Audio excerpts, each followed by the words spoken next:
C'est l'instant passion.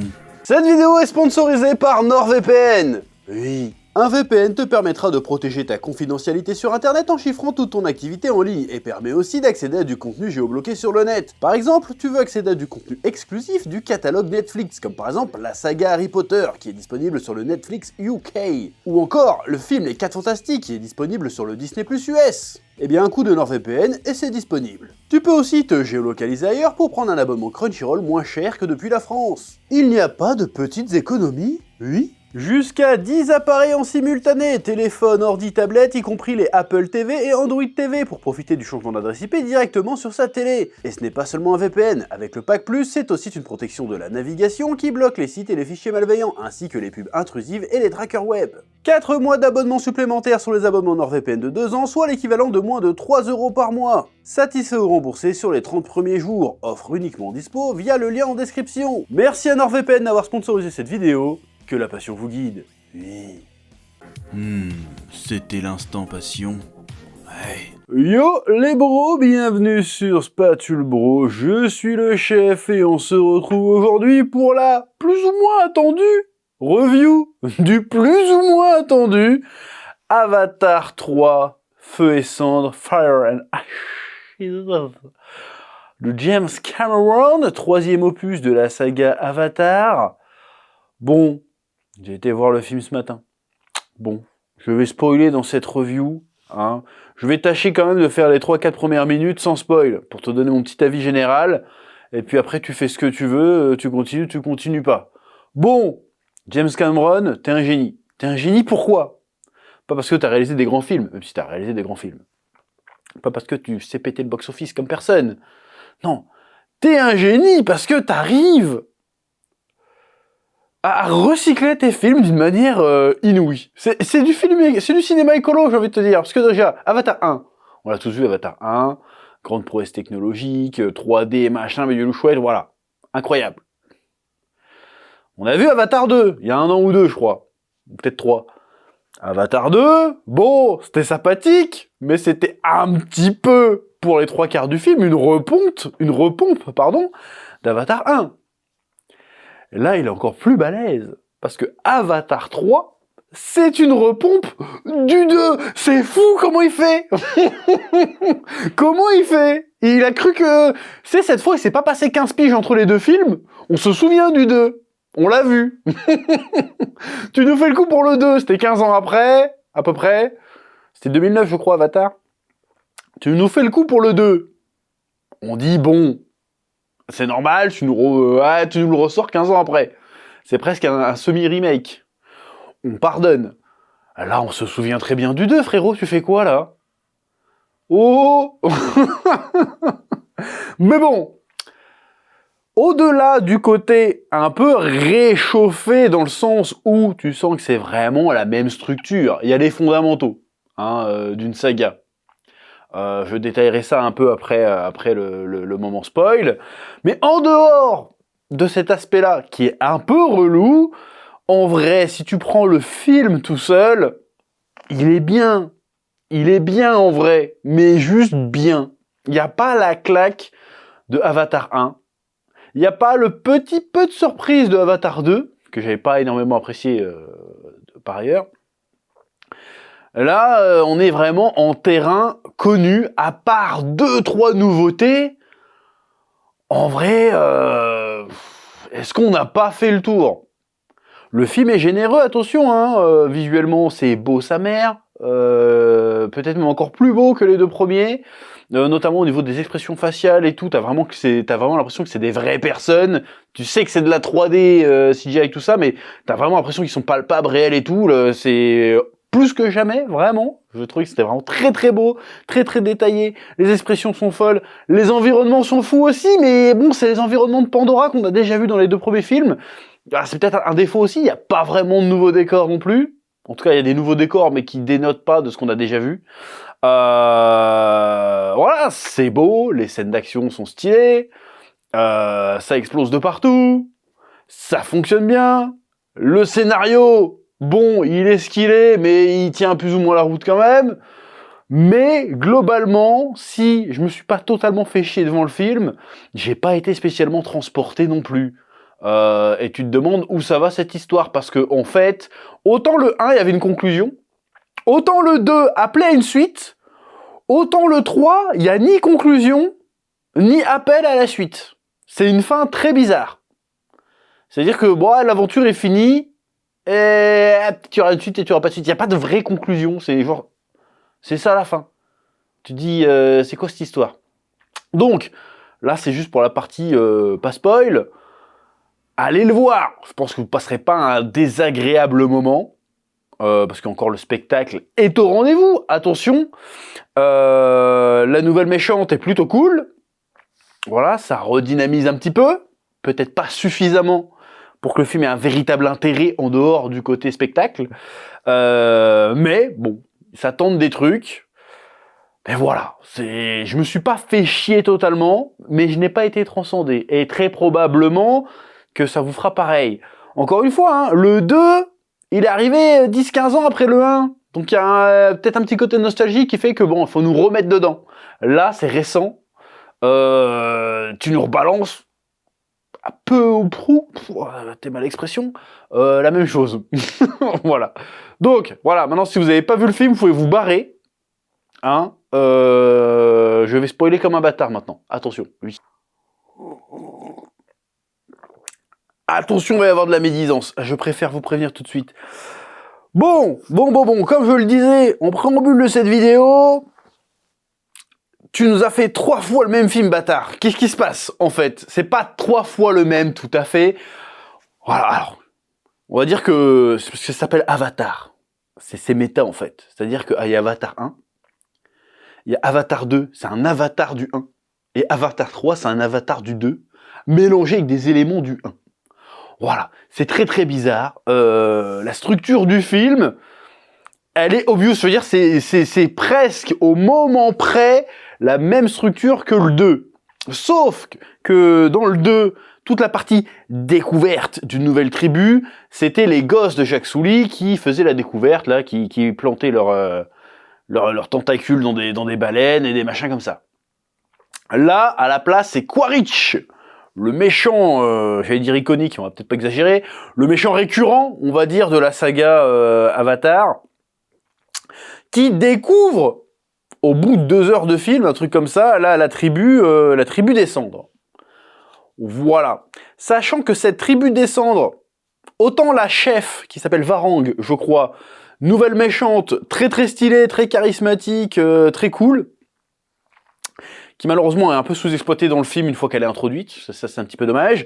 Sauf que la tribu des cendres, finalement, à part les voir se foutre à une poutre bizarre et se rouler dans le feu et faire des chants chelous, ils ont pas vraiment un folklore très fouillé, hein, si tu vois ce que je veux dire. Autant les Omaticayas, je me souviens du nom de la tribu du numéro 1, bon, les gars, ils avaient des cultures, des traditions, une manière de se vêtir, de bouffer, donc le Jacques Souly, il avait plein de trucs à apprendre. Dans le 2, j'ai oublié le nom de la deuxième tribu, là, les bleus turquoises, là, pareil, il y avait un biome différent, enfin, il y a des nouveaux animaux, d'autres traditions, qu'il fallait que les personnages apprennent. Là, dans Feu et Cendres, à part schnouffer des trucs, eh ben, il n'y a rien, parce qu'ils n'ont pas d'animaux particuliers, ils n'ont pas de biome particulier, si ce n'est qu'ils vivent dans une forêt calcinée par un volcan qui est rentré en éruption il y a des années de ça. Voilà, ça manque un peu d'infos sur cette tribu. J'ai trouvé ça un petit peu léger, toute cette partie-là, pour le coup. Mais la Varang est charismatique, elle est stylée, la relation qu'elle a avec Quaritch est plutôt intéressante. D'ailleurs, je trouve que le Quaritch, finalement, qui était un personnage un petit peu archétypal dans les 2 premiers, se trouve un peu étoffé dans ce film-là, hein, c'est-à-dire qu'il commence un peu plus à comprendre Jacques Souly, et on commence à comprendre aussi pourquoi il en veut Jacques Souly. Parce qu'à un moment donné, les deux ont une confrontation dans le film, et il fait « Ouais, bon, moi je t'aime pas, parce qu'en fait, à cause de ta trahison, eh ben, moi j'ai perdu tous les gars de mon crew, en fait. C'est-à-dire que tous les mecs qui étaient sous mes ordres sont morts à cause de toi, parce que t'es une poucave, en fait. Donc il faut que tu payes. » Et le Jacques Souly, il est là « Non, mais... Ça, c'était ton ancien toi, tu es mort, maintenant tu as des nouveaux yeux. Vas-y, vois la lumière. En gros, il essaye de le convertir, quoi. Il dit, vas-y, convertis-toi, viens à la mosquée, je sais pas. En tout cas, il essaye de convertir comment il s'appelle, le Quaritch, et ça semble marcher au fur et à mesure du film. Le gars, il adopte de plus en plus les us et coutumes de la tribu des cendres. C'est-à-dire, au début, il était vraiment en mode Marines, et puis après, il est plus en mode, voilà, il commence à mettre leur peinture de guerre et tout, il dort dans la tente de la chef parce qu'il se la tape, évidemment. Voilà, donc c'est un personnage, tu vois, qu'il est en train de grandir un petit peu, de changer, et tu sens que, dans le 4e, ce sera très probablement un allié. Voilà.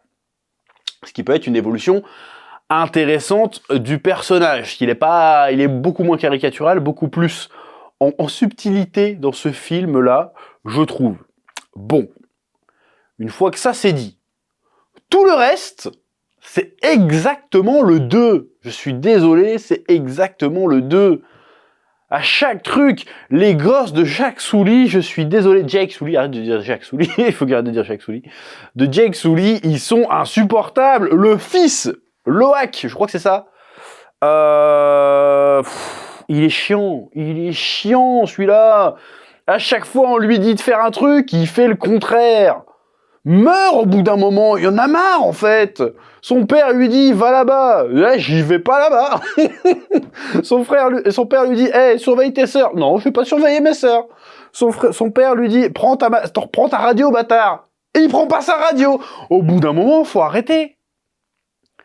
Je sais que c'est un enfant qu'il faut qu'il apprenne, machin, que ça fait partie du cheminement du personnage, mais tout le long du film, il n'obéit pas et ça crée la merde. Il y a juste à la fin, Jake Sully fait « Tu as bien fait de pas m'obéir, tu es un homme accompli maintenant, ah je suis fier de toi ». Je fais « Non, non ». Cette rédemption, cette espèce d'accomplissement n'est pas mérité dans le film, il fait que des conneries. Je n'ai pas compris le délire, je trouve que c'est extrêmement mal fait. Voilà, pareil, la rédemption, comment dirais-je, de Neytiri, je crois qu'elle s'appelle, la femme de Jake Sully, qui est devenue complètement raciste, on va dire. Elle peut pas supporter les peaux roses, ils les appellent les peaux roses maintenant. Ça c'est nouveau, il n'y avait pas ça dans le 2, il me semble, ni dans le 1, maintenant c'est les peaux roses. Ils disaient ceux du ciel, maintenant c'est les peaux roses. Voilà, parce que tous les humains sont roses. Hein? Voilà, on ne vous appelle pas les peaux bleues. Quoique si, quelque part. Bon, bref. Et donc, du coup, vu que son fils est mort dans le 2, son fils aîné, maintenant, elle est vraiment la haine. Et le jeune Spider, là, elle le supporte pas, en fait. Elle dit, putain d'humain et tout, voilà, bref. Et elle a un cheminement dans le film, où finalement, elle fait, c'est pas bien d'être raciste. Mais on a vu le 1, déjà. En fait. On a vu le 2 aussi, en fait. C'était déjà pas le propos, déjà, à la base, tu vois, Et finalement, fait, ouais, mais il change d'avis, parce qu'en fait, le Spider a sauvé la vie de Jake Sully, et du coup, elle fait, non, mais finalement, c'est vrai que c'est un bon garçon, et tout, vas-y, le tue pas, Jake Sully, et tout, parce qu'il y a une scène qui est un peu lunaire dans le film, c'est-à-dire que le Jake Sully, je retourne un petit peu en arrière, excusez-moi, je suis un petit peu confus pour le coup. Un des éléments du film, c'est que le jeune Spider, donc l'humain, fils de Quaritch humain, qui a été recueilli par la famille de Jake Sully, veut rester avec les Na'vi, sauf que c'est un humain, donc il ne peut pas respirer, et le mec, il est obligé d'avoir un masque H24 et de changer la batterie, enfin il a 2 masques, un qui recharge, un qui ne recharge pas, et plusieurs fois il faillit de canner dans son sommeil, parce qu'en fait il a plus de batterie et il change pas son masque. Bref. Donc il a une vie un peu compliquée, parce qu'il a du mal à un peu suivre les autres, il peut pas s'adapter, il peut pas vivre normalement dans cet environnement, qui est toxique pour les humains. Donc, il y a plusieurs solutions, ils disent, bon, on va l'envoyer dans le camp de base qu'on avait gardé du 1, avec les scientifiques du 1, comme ça il pourra respirer, il sera en sécurité, il pourra vivre plus ou moins normalement. Sauf qu'entre-temps, il se retrouve dans une situation où il a plus d'oxygène, il va bientôt crever, et tout d'un coup, il y a la fille qui s'appelle, j'ai oublié son nom, mais qui est un peu l'élu de la prophétie, qui se met à prier Ewa, et tout d'un coup, il y a un espèce de champignon qui lui rentre dedans, et il se met à pouvoir respirer comme les Na'vi. Et en plus, il y a même une tentacule là pour se brancher qui commence à pousser, donc ça devient un humain avec des capacités de Na'vi. Bon. Du coup, le Quaritch, il voit ça, en plus comme c'est son fils, il veut récupérer son fils, et la RDA, donc les humains, veulent l'étudier pour savoir comment appliquer la mutation qu'il a eue aux humains pour que les humains puissent venir migrer massivement, coloniser massivement Pandora. Voilà, donc c'est ça le sujet. Et la Néfertiri, elle fait, Nétiri, elle fait, putain, faut qu'on le bute en fait. C'est le seul moyen, il est trop dangereux en fait. S'ils arrivent à mettre la main sur lui, ça va être la merde. Et Jacques Sully, tout le film, fait non, on va pas faire ça. C'est Spider, c'est un gars de la famille, c'est comme si c'était notre fils, on va pas faire ça. Et puis tout d'un coup, bam! Alors que le gamin le sauve et tout, qu'il est capturé, qu'il s'en sorte de justesse et que c'est grâce au gosse, il fait en fait, t'as raison, on va le buter. Et là, tu fais non, mais attends. Qu'est-ce que tu nous fais là? Et finalement, c'est Neytiri qui arrive, il fait non, le tue pas! Il fait.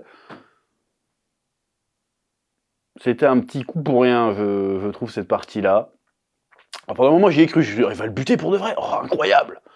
Non. Je pensais aussi que ça allait semer les germes du doute chez le Spider, parce que le Spider, il est dans le 2, il est un peu ambigu, est-ce qu'il est pour son père, est-ce qu'il est pour Jack Sully?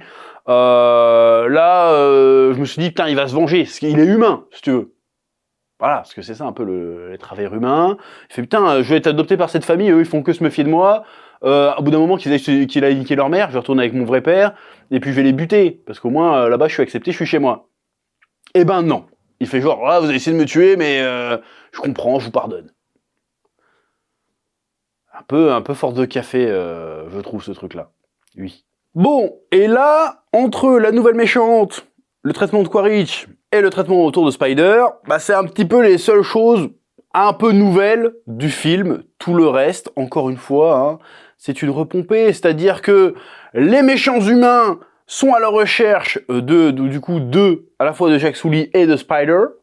Qu'est-ce qu'il fait Quaritch? Eh ben, il va de village en village, il menace les gens. Il est où Spider? Il est où Sully? Et les gens font, bah, on sait pas, frère.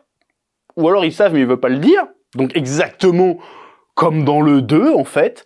Et va savoir pourquoi. Du coup, il dit, ah bah, je vais aller voir les feux et cendres. Il va voir le clan des cendres, il se tape la chef. Et puis après, la dame des cendres, elle arrive, et grâce à sa queue magique, elle peut savoir où sont les gens. Et du coup, ils vont attaquer les gens. Et entre-temps, t'as la RDA qui continue de buter des baleines pour leur siphonner leur jus de cerveau, là. Qui soigne le cancer ou je sais pas quoi. Donc c'est exactement le 2, avec des persos en plus. Et donc, pendant ce temps-là, Jake Sully, il est en train d'essayer de vivre sa life, et il fait, et tout le monde leur dit, hey, t'es Toruk Makto. Il fait, non, Toruk Makto n'existe plus, comme dans le 2. Hein, comme dans le 2. Moi, je veux la paix, voilà, juste me cacher là avec ma famille, c'est bon, je veux pas être dans les histoires, je veux pas être dans les problèmes. Comme dans le 2. Sauf qu'entre-temps, la RDA continue à buter des gens, le Quaritch continue à foutre le feu partout pour le trouver, et puis après, il change d'avis. Jake Sully fait non, il faut qu'on se batte. Et les gens font bah non, on va pas se battre. Parce qu'on est pacifique. Même les baleines, elles veulent pas se battre. Il y a un conseil des baleines, et les baleines font non, on va pas se battre, même s'ils nous tuent, parce que la voix de notre peuple, c'est la paix, c'est la violence n'engendre que la violence. Et du coup, la baleine du 2, qui s'était rebellée et qui avait combattu, et ben elle est bannie. Parce qu'elle s'est battue. Et du coup, ils veulent pas se battre, en fait. Parce que c'est pas bien de se battre. Du coup, il faut les convaincre de se battre. Donc pareil, on a vu le 1, on a vu le 2. Dans le 1 aussi, il me semble que les Omaticales veulent pas se battre, parce que oh, c'est pas la violence, c'est pas la solution, nanana. Et puis il les convainc de se battre, en montant sur Toruk Makto. Donc là, dans le 3, c'est pareil, il va chercher Toruk Makto, il fait genre, il faut se battre, je suis Toruk Makto. Et les gens font, oh, il y a Toruk Makto, du coup on va se battre. Du coup, il leur dit, allez de village en village et rassemblez le peuple, on va aller leur péter la gueule. Exactement comme dans le 1. Voilà. Et entre-temps, les baleines veulent toujours pas se battre. Du coup, là, il y a un grand discours avec le fils de Jake Sully qui arrive avec sa copine baleine qui est bannie. Ils font voir, il faut se battre, regardez ce qu'ils ont fait, voici une survivante. La survivante mutilée arrive, et du coup là, ils ont envie de se battre. Mais j'ai envie de te dire, alors c'est peut-être moi qui délire, mais dans le 2, c'est exactement ça. Ils savent ce qui se passe pour les baleines, c'est pour ça qu'ils se battent à la base. Parce qu'ils savent qu'ils sont en train de torturer les baleines. Ils assistent au meurtre d'une baleine qui est la baleine qui était avec la femme du chef du village. Et quand ils voient ce qu'ils font à elle et à son bébé, ils décident de rentrer en guerre pour les défendre. Et entre-temps, je sais pas combien de temps il s'est passé entre les deux films, pas énormément, quelques mois, ça repartit à zéro. Non, on veut pas se battre. Mais vous êtes battu dans le 2, pourquoi vous arrêtez la lutte comme ça? Qu'est-ce qui se passe? Donc voilà, et donc il y a la grosse bataille qui arrive avec les Marines, qui arrivent avec des robots crabes, des machins, des bidules. Et là, tu te dis, oh là là, comment ils vont faire? Et ben il y a les baleines qui les défoncent, et puis il y a Toruk Makto qui fonce dans le ciel. D'ailleurs, je pense qu'il y a des scènes, je sais pas si c'est un clin d'œil, mais j'ai l'impression qu'ils ont repris des scènes du 1. L'entrée en scène de Toruk Makto, j'ai l'impression que c'est exactement la même que dans le 1, et l'entrée en scène de Neytiri quand elle tire sa flèche, c'est pareil que dans le 1. Donc en fait, ils ont fait un mélange entre la bataille du 2 et la bataille du 1, et boum, ça donne la bataille finale d'Avatar 3, qui est très longue, sa mère, qui ont plusieurs phases très très cheloues. C'est-à-dire qu'il y a une première phase, les Marines arrivent, ils sont défoncés par les baleines et par les navis qui volent. Ensuite, il y a les méchants navis qui arrivent, qui balayent tout le monde avec des lance-roquettes. Du coup, tu sais pas ce qui se passe d'une scène à l'autre. En fait, c'est bon, il n'y a plus de bataille, et du coup, les Marines ont des nouveaux robots tout neufs, qu'ils n'étaient pas sortis visiblement, alors que la moitié des vaisseaux et des bateaux sont éclatés. Mais c'est pas grave, non, c'est bon, on va aller chercher les baleines quand même. Voilà. Donc ils vont chercher les baleines. Et là, pendant ce temps, il y a la fille à moitié Jésus des navis qui communique avec Eywa. Et encore une fois, après, il y a la nature qui vient les sauver. Exactement comme dans le 1. Alors, j'ai envie de te dire, ok, très bien, mais là, ça fait 3 films. 3 films que tu nous remixes les mêmes idées. Il est censé en avoir 6. On va où avec ça, en fait? On va où avec ça? Alors c'était très bien, hein, mais j'ai déjà vu ce film en fait, c'est le 2. Là on a été voir le film, il y avait Steven de la prod, là, il avait pas vu le 2. Bah je suis c'est bon, tu viens de le voir en fait, c'était la même structure. Ça me fait penser, en fait il y a toujours les mêmes... Le film commence, ça se passe dans le monde de Eywa, tu sais, ils sont branchés, c'est d'un souvenir, tu vois le jeune qui discute avec son frère décédé, et le film se termine par... ils vont se brancher à Eywa, pareil, à la fin. Voilà, c'est un peu comme dans Fast and Furious. Tu sais, le film Fast and Furious, ça commence par un barbecue, ça finit par un barbecue. Et entre-temps, il y a des cascades. Il y a Vin Diesel qui fait « la famille ». Voilà. Et ben Avatar, c'est ça. Ça commence dans l'arbre, ça finit dans l'arbre, au milieu, ça parle de la famille.